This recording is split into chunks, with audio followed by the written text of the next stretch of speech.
अस्सलाम वालेकुम, मैं हूं उमर गजनवी और आप देख रहे हैं किक ऑफ। आज मेरे साथ स्टूडियो में मौजूद Sheikh Hamdan as always and of course Khwaja Ubaid. हम लोग डिस्कस करेंगे गुजरे हुए सेमीफाइनल्स के ऊपर, मोरक्को का हार्ट ब्रेक, क्रोएशिया की एक और अटेम्प्ट जो रंग ना ला सकी, और अर्जेंटीना और फ्रांस के आने वाले फ़ाइनल पे ऑब्वियसली डिस्कशन होगी।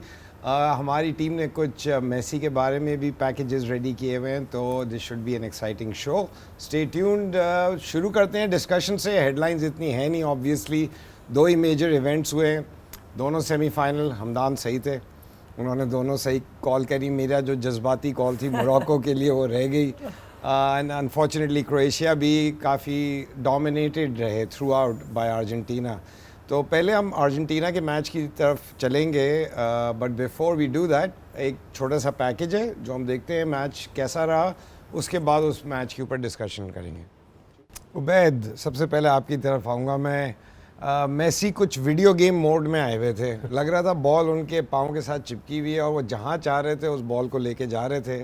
स्पेशली जो उनका तीसरा गोल था वो तो अनबिलीवेबल गोल मुझे लगा, राइट साइड से लेके और वो ऑल द वे भागे और बॉल उनके साथ रही, गोल गोल घूम रहे थे जैसे हमने अक्सर देखा है लोग वीडियो गेम्स में कर रहे होते हैं बॉल के साथ।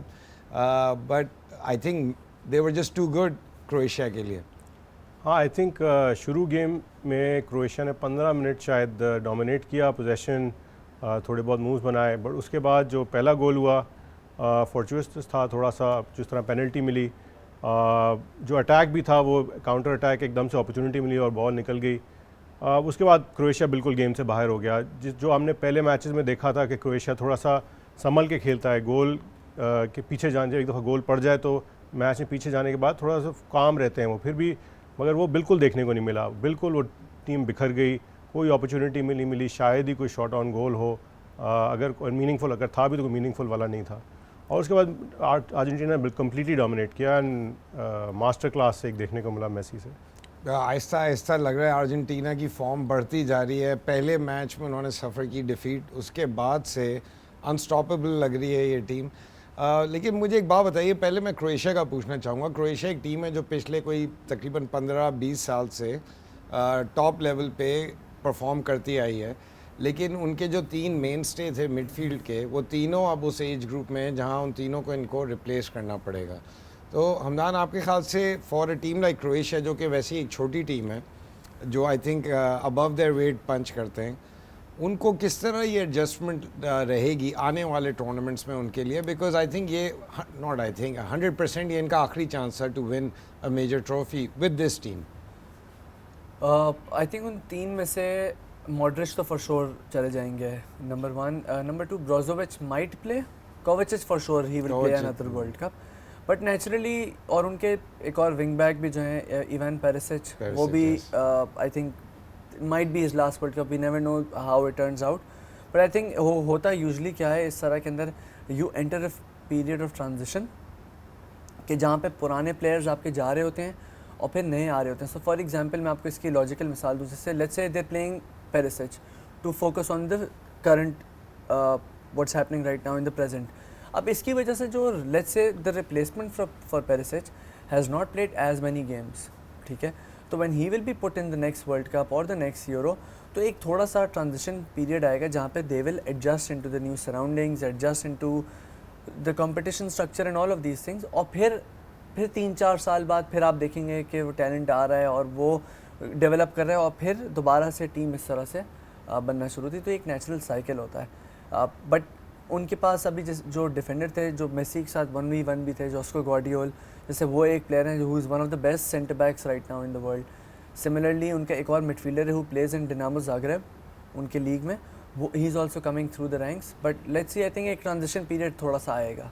और मैच के दिन उबैद मुझे बताएं, जैसे आपने कहा क्रोएशिया लगा कि वो बिखर गए पहले गोल के बाद, यूजुअली वो काफ़ी कॉम्पैक्ट रहते हैं और ऑर्गेनाइज रहते हैं, तो ऐसी क्या चीज़ थी जिसकी वजह से आपके ख्याल से क्रोएशिया या फिर ऑपोजिशन की स्ट्रेंथ इतनी ज़्यादा थी इस बार कि वो उनके ख़िलाफ़ रेजिस्टेंस नहीं दिखा सके?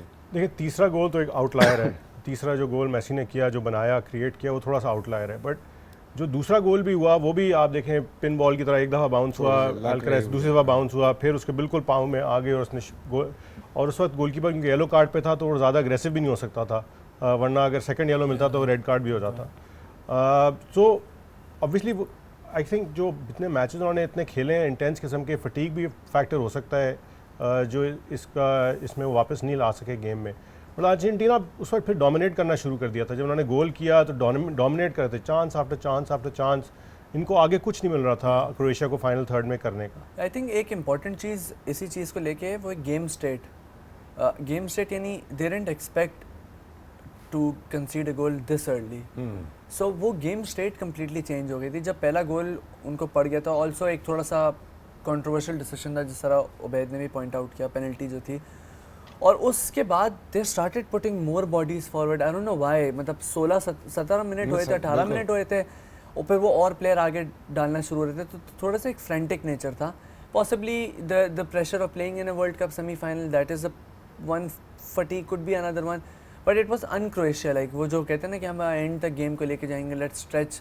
और फिर उसके फ़ौरन बाद सेकंड गोल भी इसी तरह से हुआ, वो लगा के चली गई, काउंटर पे बॉल मिल गई, फिर then it was once it was 2-0 and then there was lag तो उनके साथ थी थोड़ी बहुत, अर्जेंटीना के साथ रही, लेकिन जो एक चीज़ नुमाया थी वो ऑब्वियसली लियोनेल मेसी की परफॉर्मेंस थी। उनके गोल, जो एक गोल तो पेनल्टी पे था, लेकिन जो दूसरा गोल उन्होंने सेटअप करके दिया वो मेरे ख्याल से तो मेरे लिए वो वर्ल्ड कप का बेस्ट गोल था। और एक उनकी हिस्ट्री और उन्होंने इस वर्ल्ड कप में क्या क्या चीज़ें की हैं उसके बारे में एक पैकेज है, एक नज़र उसकी तरफ, उसके बाद डिस्कशन जारी रखेंगे। राइट, लायनल मेसी का आखिरी मिसिंग पीस पजल का रह गया है। वर्ल्ड कप फाइनल एक दफ़ा जर्मनी के हाथों शिकस्त हो चुकी है फाइनल में। डू यू थिंक इस साल might be his year, Hamdan? I think this might be his year. एक मैं बहुत इंटरेस्टिंग चीज़ आज पढ़ रहा था, और मैं वो अमेज़ॉन प्राइम पे इनकी डॉक्यूमेंट्री भी बनी है इनके ऊपर। They followed this Argentine team from the Copa all the way till the world cup qualifiers, और उसमें वो लोग बार बार एक चीज़ पॉइंट आउट कर रहे थे कि now they actually understood their coach that they need to play a game which suits Messi the most considering his current playing ability. Naturally कम भाग पा रहा है, 35 ईयर्स ऑफ एज है, उस तरह से नहीं जिस तरह से जो 25-24 में। तो वो उनके जो डिफेंसिव बैलेंस है और जिस तरह से प्लेयर्स खेल रहे हैं, उनको एक चीज़ रियलाइज़ हुई हुई है कि हमें we all want to play for Messi as well, and the team is built around that way. अगर आप नोट करें, there are no special wingers in the team, wingers कोई भी नहीं है इस टीम के अंदर। They play with midfielders who can run and run and run and supplement Messi. तो वो ये एक एलिमेंट मुझे भी इस तरह से फील होता है। वर्ल्ड कप से पहले भी I had that feeling a little bit कि यार this might be the world cup for him, but after that Saudi game मुझे था कि यार ख़त्म, I don't think they're gonna come back from that honestly, but I think this is their year. I feel काफ़ी contrasting ये world cup रहा है दो दुनिया के सबसे बड़े फुटबॉलिंग स्टार्स के लिए। क्रिस्टियानो रोनाल्डो का ग्राफ अनफॉर्चुनेटली नीचे की तरफ गया है during this world cup, and Messi star has just risen again. इन लोगों के करियर्स में ज़्यादा टाइम तो अब रहा नहीं है, आई थिंक 2-4 साल, एंड आई थिंक अगर मेसी शायद वर्ल्ड कप जीत जाएँ तो वो इंटरनेशनल से तो वैसे ही रिटायर हो जाएंगे। उन्होंने ऑलरेडी अनाउंस कर दिया था कि लास्ट वर्ल्ड कप है इनका, एक दफ़ा पहले भी वो रिटायरमेंट ले चुके हैं। But do you think it's appropriate? I mean I understand इनके सामने फ्रांस की टीम है जो कि ख़ुद बहुत स्ट्रॉन्ग रहे हैं इस वर्ल्ड कप के अंदर। एक मैच उन्होंने भी स्लिप किया और हारे, लेकिन वो भी स्ट्रॉन्ग रहे। बट डू यू फील के जो एक एक्स फैक्टर है वहाँ पे एम्बापे हैं, यहाँ पे मेसी हैं, तो आपके ख्याल से who has the better chance? So it's a matter कि कौन सी स्ट्रैटेजी लेके आता है। मैं क्रोएशिया पर थोड़ा सरप्राइज था कि उन्होंने मेसी को बहुत ज़्यादा टाइम दिया इस गेम में, बहुत अग्रेसिव नहीं खेले। जो थर्ड गोल था स्पेशली, आई मीन बहुत अच्छा गोल था, वन ऑफ अ काइंड गोल था, मगर आप वो डिफेंडर को देखें, आई थिंक वो उसने अप्रिशिएट नहीं किया, वो एक्सपेक्ट नहीं कर रहा था कि इस एज पे मेसी ये कर सकता है उसके साथ, वरना उसको पहले ही उसको फाउल कर देना चाहिए था ऑन द लाइन। वो इतना अंदर लाने की ज़रूरत ही नहीं थी, जो अंदर लाया है वो उसको घुमाता रहा, नचाता रहा, और फिर अंदर ला के पास को आउटसाइड द बॉक्स फाउल कर देना चाहिए था। बट उसने उसको कहा कि अच्छा मैं इसके साथ शायद डिफेंड कर लूँ, शायद टैकल कर लूँ। I don't know if France will let him do that, and France ideally should not let him do that. थोड़ा सा ज़्यादा अग्रेसिव खेलना चाहिए उसके against. I mean respect on one side कि वो क्या किस किस्म का प्लेयर है, मगर अगर आपने जीतना है तो थोड़ा सा अग्रेसिव खेलना पड़ेगा अगेंस्ट मेसी। इस तरह आप उसको अगर टाइम लेके खेलने देंगे तो वो तो फिर आपको वही करेगा जो पिछले 2-3 मैचेस में उसने किया, जिसके उनके पासेस किए हैं, जिसके उनके मूव्स किए हैं। Right. सो फ्रांस का आई थिंक चांस तभी है जब मेसी को वो गेम से अग्रेसिवली बाहर करे और फिर बाकी प्लेयर देखते हैं क्या कर सकते हैं। और अभी तक everything has gone through Messi for Argentina to win. Okay, हम डिस्कशन कंटिन्यू रखेंगे, यहाँ पे एक छोटी सी ब्रेक, फिर वापस आते हैं ब्रेक के बाद।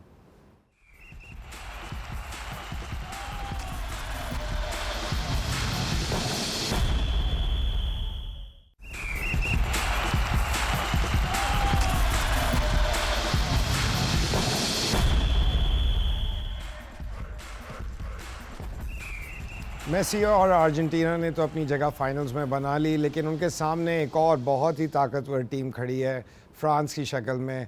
पहले हम एक पैकेज देखते हैं फ्रांस और मोरक्को के होने वाले सेमीफाइनल के बारे में, उसके बाद डिस्कशन को जारी रखेंगे। फ्रांस जीता तो 2-0 उबैद, लेकिन एटलीस्ट फॉर मी, मेरे ख्याल से इतने कन्विंसिंग मुझे नहीं लगे। इंग्लैंड के अगेंस्ट भी आई थिंक फ्रांस ने काफ़ी ओपनिंग्स छोड़ी, England messed up in that game. यहाँ पे मोरक्को की थोड़ी सी बैड लक रही, पहले वो एक ओवरहेड बाइसिकल किक मारी ज़बरदस्त किस्म की, वो पोस्ट से आ गई वापस। दूसरा एक पेनल्टी शाउट तो बिल्कुल ही ऑब्वियस लग रहा था, ना वीएआर ने चेक किया ना रेफरी ने दिया, और एक और पेनल्टी शाउट था जो थोड़ा बाद में था। बट आई थिंक मोरक्को का जितना फ्यूल था वो ख़त्म हो चुका था, and as far as the world cup was concern दिल मोरक्को के साथ था, लेकिन रियलिटी यही थी कि France was the better team overall. But how do you rate France's chances? यानी ठीक है, बहुत बड़े बड़े नेम हैं, ग्रीजमैन हैं, एम्बापे हैं, और भी बहुत बड़े नाम हैं फ्रांस की टीम में, but do you think they have been as convincing as Argentina since their first loss and how France have been playing throughout? ठीक है, फ्रांस वर्ल्ड कप फाइनल पहुंचा है तो obviously they played well enough to get there. नहीं, ये बात तो नहीं है कि अच्छा नहीं खेला। हाँ, अच्छा खेला है क्या, वो अब ऑन द डे की बात है। आप जिस तरह की ऑपोजिशन सामने आती है उस तरह की परफॉर्मेंस है उनकी। कोई आउटस्टैंडिंग आप कहेंगे बिल्कुल डोमिनेटिंग कोई भी नहीं रहा इस वर्ल्ड कप में। कोई भी टीम ऐसी नहीं थी जिसने दूसरे, आपको लगे कि सामने जो भी टीम आएगी वो हरा देंगे। सो टीम अच्छी है। ग्रीजमैन जो है वो has been I think stand out player for them, जो मिडफील्ड में उन्होंने रोल अदा किया है विद कांटे एंड पॉग्बा और उनकी मिसिंग है players. So I think chance उनका बहुत अच्छा है। इट डिपेंड्स किस तरह ऑन द डे खेलते हैं। डिफेंसिवली थोड़े से मुझे लेज़ी लगते हैं वो, कभी कभार बड़े लेज़ी टैकल्स हैं, जबकि ज़्यादा एग्रेसिव होना चाहिए उनको। मोरक्को ने भी उनको काफ़ी टफ टाइम दिया है मिडफील्ड में। सिर्फ आखिरी बॉल से पहले तक, आखिरी बॉल मोरक्को की मिसिंग थी, उससे पहले तक मोरक्को ने अच्छा खासा डिफिकल्ट टाइम दिया उनको। एंड मोरक्को ने दिखाया कि वो सिर्फ वो डिफेंसिव टीम नहीं है, उनके पास प्लेयर्स हैं खेलने के लिए। शायद अगर इतनी इंजरीज़ ना होती, उन्होंने इतना भागे ना होते हुए पिछले मैचेस में, जो स्टैट्स हमदान पिछले मैच बता रहे थे, अभी ऑफ एयर भी बता रहे थे, तो वो शायद अगर इतना ना भागे होते तो शायद डिफरेंट रिजल्ट होता। मगर France has done the job, they are there. Final में 90 मिनट्स का गेम है। कहते हैं अर्जेंटीना भी कोई इतना ओवरवेलमिंगली फेवरेट मुझे नहीं लगता। इट डिपेंड्स कि कौन किस स्ट्रैटेजी से आता है। की प्लेयर जो हैं, एक तरफ मेसी हैं, एक तरफ एम्बापे हैं, मगर सिर्फ फ्रांस का ही है, they have other strings to their bow as well, और भी प्लेयर्स हैं who can affect the game. Argentina में देखने वाली बात है कि एनीवन एल्स अगर वो कैन स्टेप अप और नॉट। चैम्पियंस को कप रिटेन करना यूजुअली मसला रहा है, टीम्स नहीं कर पाती। फ्रांस फाइनल में आ गए हैं, एक गेम रहता है। मुझे तो लग ऐसे ही रहा है, बिल्डअप ऐसे किया जा रहा है कि फ्रांस वर्सेस मेसी ये गेम है। बट फ्रांस की टीम में बहुत क्वालिटी, हमने तो दो नाम लिए, ओलिविये जिरू हैं जो उनके हाई स्कोरर हैं, इवन जैसे आप मिडफील्ड में कह रहे थे, उनकी इंजरीज़ के बावजूद एक वर्ल्ड क्लास टीम है इन लोगों की, नो डाउट अबाउट इट। तो डू यू थिंक कि France will continue playing an aggressive game against Argentina, या फाइनल के अंदर सभी थोड़ा सा रेजिस्ट करते हैं अर्ज को कि ज़्यादा आगे खेलें? नेचुरली थोड़ा सा केजी गेम होता है फाइनल, और क्योंकि फाइनल्स इतने हाई स्कोरिंग होते नहीं। बाहर द लास्ट वर्ल्ड कप जहाँ 6 गोल हुए थे, 4-2 था, वो भी it involve France. But one thing जो पॉइंट आउट करने वाली है कि फ्रांस यूजली कि जो डोमिनेंस रही है वो उनकी लेफ़्ट साइड की रही है, not particularly only Mbappe, but the trio of Rabiot, Theo Hernandez और एम्बापे। थियो हर्नांडेज़ वो जिन्होंने मोरक्को में पहला गोल भी किया, और वो इनके काफ़ी एक फैक्टर है। एंड अब अगर लेट्स से, और उसी साइड पे लियोनेल मेसी भी खेलते हैं, तो जब फ्रांस अटैक कर रहा होता है तो I would be very interested to see कि क्या फ्रांस अभी भी थियो हर्नांडेज़ के साथ इतना अग्रेसिवली वहाँ पे अटैक करेगा, क्योंकि ट्रांजिशन पे फिर वहाँ पे बॉल उसी साइड पे मेसी के पास, there is a possibility to start a counter. That is one thing जो मैं सोच रहा था कि, और अगर they opt to be a little conservative, फिर उनकी चांस और क्रिएशन में कितना ज़्यादा इफेक्ट आता है. So that is one thing that I was wondering. Game state again इस पे बहुत इंपॉर्टेंट होगा, जैसे हमने लास्ट शोज़ में भी पॉइंट आउट किया था कि once France go ahead in the game, और लास्ट वर्ल्ड कप में भी ये था, और उनके हाफ टाइम टीम टॉक में उनके मैनेजर भी कह रहे थे डिडियर डेशॉम्प्स के, जब भी बॉल लो एम्बापे को बॉल दे दो. इट्स दैट एविडेंटली क्लियर, क्योंकि once he gets on his bike last game के अंदर भी कितने मल्टीपल टाइम से कि whenever Mbappe got the ball you felt कि यार अब कुछ हो सकता है, खास तौर से ट्रांजिशन में. So it will be interesting, but if they go ahead, I fear for Argentina. That's just my view. I fear for them. Ubaid, मुझे यू नो ऑब्वियसली मोरक्को के बारे में हम बात करेंगे आखिरी सेगमेंट के अंदर. क्राउड फेवरेट्स रहे लोकली रीजन के अंदर, उनके लिए जो मोहब्बत देखी हमने क्राउड्स में, लोगों में, हर जगह उन्होंने जिस तरह एक पूरे रीजन को रिप्रेजेंट किया है, अफ्रीका के और मिडल ईस्ट के, दे बीन फिनोमिनल. और I think I am hoping कि आइंदा आने वाले वर्ल्ड कप्स और मेजर टूर्नामेंट्स के अंदर और टीमें भी इसी तरह अच्छी परफॉर्मेंसेस देंगी. But just quickly, do you think that out of this world cup Morocco की जो टीम है उसकी नेट वैल्यू में सबसे ज़्यादा इजाफा हम देखने को मिलेगा हमें? क्योंकि मुझे याद है वर्ल्ड कप शुरू होने से पहले एक आई थी लिस्ट के टीम्स की एक्चुअल वैल्यू क्या है, जिसमें इंग्लैंड और फिर अर्जेंटीना और ब्राज़ील ये टॉप टीम्स थी. फ्रांस ऑब्वियसली जिनकी वैल्यू बहुत ज़्यादा है क्लब फुटबॉल में. बट आपके ख्याल से जो मोरक्को के कई प्लेयर्स हैं जो अब सामने उभर के आए हैं, इनके आप एक्सपेक्ट कर रहे हैं मूव्स? कुछ प्लेयर्स तो बड़ी टीमों के लिए ऑलरेडी खेल रहे हैं. बिल्कुल. आई थिंक लेकिन सबसे ज़्यादा पैसा इस दुनिया में इंग्लिश फुटबॉल में है. वहाँ काफ़ी सारे अमेरिकन इन्वेस्टर्स ने टीमें ख़रीदी हुई हैं. आज ही बॉर्नमथ का आया कि उनको किसी अमेरिकन इन्वेस्टर ने ख़रीद लिया है. And they're always looking for players, hard working players will take them to one step up and then fall. तो उसमें ऑब्वियसली इस किस्म के प्लेयर्स जिन्होंने इतनी आउटस्टैंडिंग परफॉर्मेंसेज, जो इतना एफर्ट लगाई है, जो इतना पूरी जान लगा के खेलें, जो इंग्लिश प्रीमियर लीग की पहचान है कि जान लगा के खेलते हैं. स्किल लेवल शायद उस का कंपेरेबल नहीं है जितना बाकी उसमें जैसे स्पेनिश लीग में है, बट एफर्ट बहुत होती है, फिज़िकल बहुत होता है. और मोरक्को ने दिखाया कि उन्होंने सबसे ज़्यादा फिज़िकलिटी और एफर्ट दिखाई है. तो डेफिनेटली उनके प्लेयर जाते हैं. उनाही एक प्लेयर हैं जो आई थिंक कमेंटेटर्स भी बहुत उसके बारे में कह रहे थे, तो नज़र आ रहा था कि स्किल लेवल भी बहुत उनका है. उनके जो आउटपुट है इन टर्म्स ऑफ किलोमीटर्स, वो भी बहुत, जैसे हमदान ने बताया, सिग्निफिकेंट है. सो इस किस्म के प्लेयर डेफिनेटली आपको देखने को मिल सकते हैं कि अगले 1-2 साल में आपको नज़र आएंगे जो टॉप लीग्स हैं उसमें. Will continue the discussion. अभी एक छोटी सी ब्रेक लेते हैं, वापस आके मोरक्को के बारे में ज़्यादा डिस्कशन और फाइनल के फाइनल प्रेडिक्शंस ऑब्वियसली.